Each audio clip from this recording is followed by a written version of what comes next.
ಧಾರವಾಡ ಜಿಲ್ಲೆಯ ವೆಂಕಟಾಪುರ ಗ್ರಾಮದಲ್ಲಿ ಭಾರೀ ಮಳೆಯಿಂದ ಗೋಡೆ ಕುಸಿದು ಸಾವನ್ನಪ್ಪಿದ ಸ್ಥಳಕ್ಕೆ ಜಿಲ್ಲಾ ಉಸ್ತುವಾರಿ ಸಚಿವ ಸಂತೋಷ್ ಲಾಡ್ ಭೇಟಿ ನೀಡಿ ಕುಟುಂಬದ ಸದಸ್ಯರಿಗೆ ಸಾಂತ್ವನ ಹೇಳಿದರು. ಈ ವೇಳೆ ಜಿಲ್ಲಾಧಿಕಾರಿ ದಿವ್ಯಪ್ರಭು, ಜಿಲ್ಲಾ ಪೊಲೀಸ್ ವರಿಷ್ಠಾಧಿಕಾರಿ ಡಾ ಗೋಪಾಲ್ ಬ್ಯಾಕೋಡ, ಉಪವಿಭಾಗಾಧಿಕಾರಿ ಶಾಲಂ ಹುಸೇನ್, ತಹಶೀಲ್ದಾರ್ ಡಿಎಚ್ ಹೂಗಾರ್ ಸೇರಿದಂತೆ ಮತ್ತಿತರರು ಉಪಸ್ಥಿತರಿದ್ದರು.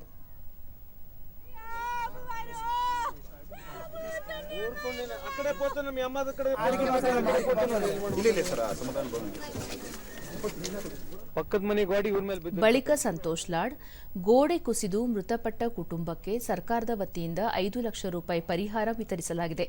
ಈ ಭಾಗದ ಮನೆಗಳು ಸುಮಾರು 30 ವರ್ಷ ಹಳೆಯದಾಗಿವೆ.